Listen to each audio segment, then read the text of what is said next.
And good morning and welcome to Mike Ferry TV. It is the week of Monday, February 12th. The months are going by fast. Okay, at our production retreat, which many of you attended a couple weeks ago in San Diego, I asked a lot of the people in the audience to do what I do often, which is to look at the notes from the production retreat, then send me what they would say would be their top 5 or 10 ahas or things they learned or things they're going to put into production in their life, in their business because of that retreat.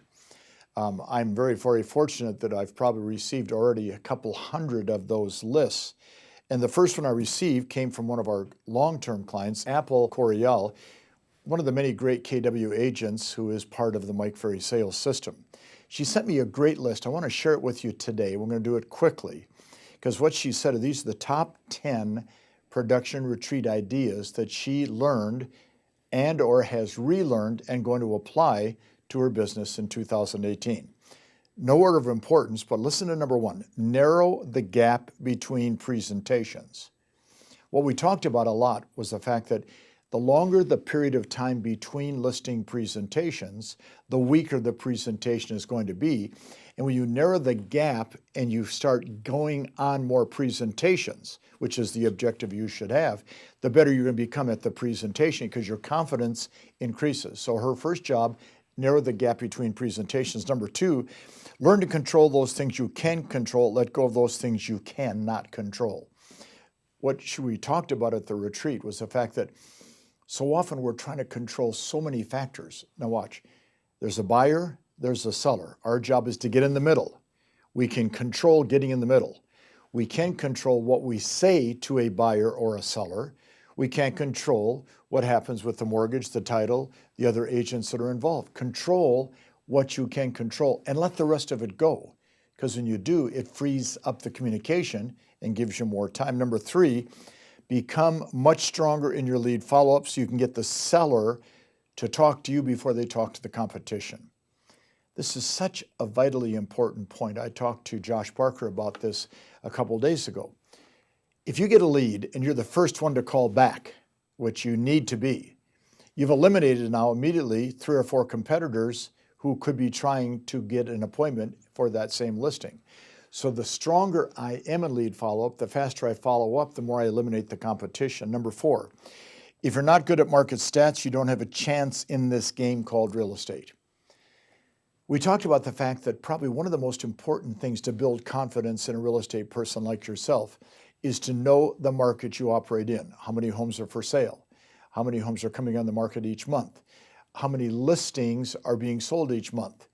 How many closings take place? What is the inventory spread? What are the price ranges of those that are selling fastest? Because when you walk in on a listing, when you have command of those stats, you have command of their attention. Why? Because they want to know what you know.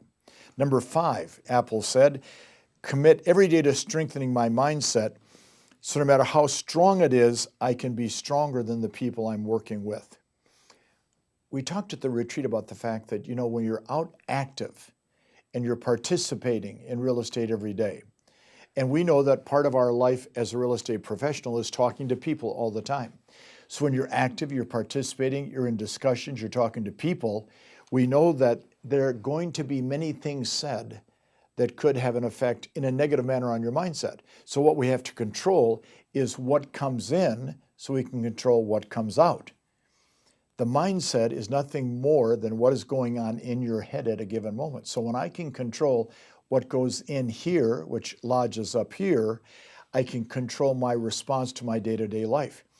How do we learn to respond to the negativity of potential sellers? How do we learn to respond to objections we get? We learn to respond by learning what to say and learning what to do so we can overcome those obstacles we face. Apple said number 6, the biggest objection I receive in 2018 comes from the person in the mirror.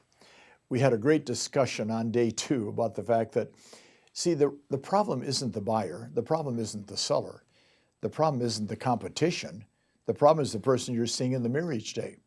When you get up in the morning, do you see a professional, dedicated, hardworking, disciplined, enthusiastic, energetic real estate person? Because if you see that person, that's the person that you become throughout the course of the day.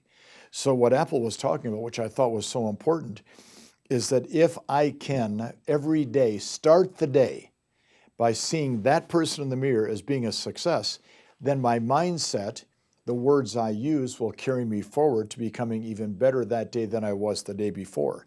Number 7, she said, I'm going to implement the accumulation effect, okay? What we talk about a lot is this. If you get up in the morning and you go to the gym and you work out, and then you don't go again for 30 days, that one day had very little effect. But at the same time, if you go to the gym Monday, Tuesday, Wednesday, Thursday, many times you don't see a lot of results. But it's the accumulation of the exercise daily, which is what strengthens the body. Or in the case of myself, I take probably 30 to 40 minimum herbs and vitamins per day. I've done this probably for 40 years. The accumulation of the input of all the good things that I ingest are what are going to keep me hopefully alive a long time, keep me healthy, keep me active, keep me engaged with all of you. By accumulating activities, by accumulating good thoughts, by accumulating scripts, dialogues, and techniques, I strengthen myself long term. What Apple has discovered is that it's not an instant success that takes place because of an activity, but the accumulation of all those great activities. Number 8, give up multitasking. She said something interesting. She said, if I can't give my undivided attention to each task that I'm involved in, then I should not be involved in that task, okay? If from 7:30 to 8, you're going to do your admin on your files, give it 100%. If 8 to 8:30, you're going to return phone calls, give it 100%. If, say, from 8:30 to 9, you're going to do lead follow-up, give it 100%.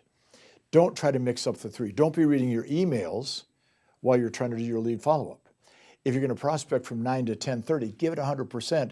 Don't allow interruptions. Don't allow incoming calls. Don't look at your computer for any types of activities taking place.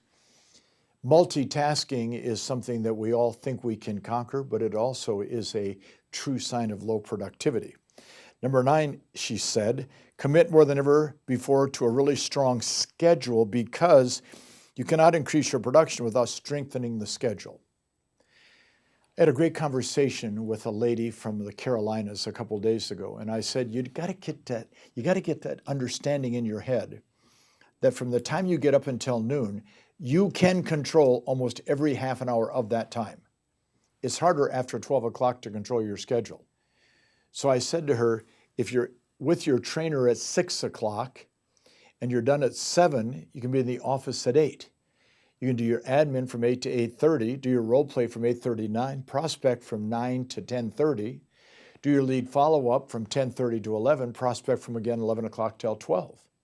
All right, the strictness of the schedule is what creates the strength of a great presentation and a great presenter. And number 10, which I thought was a great one, Apple said, upgrade every part of what I do. Upgrade, upgrade. We talked about that in 2014, 2015, 2016, 2017, and we'll talk about it today. Why do I say upgrade? Well, Apple, April, and May all know one thing, that if we're always trying to increase our levels of productivity, we have to pull ourselves to a new level in how we think, which is an upgrade, how we dress, how we speak, our attire, our look, our handshake, our smile, our energy, and our enthusiasm. So what she said so clearly is I need to upgrade every part. Now, I've known Apple for a long time. She's a high-quality, good real estate person. But she's still interested in upgrading what she does.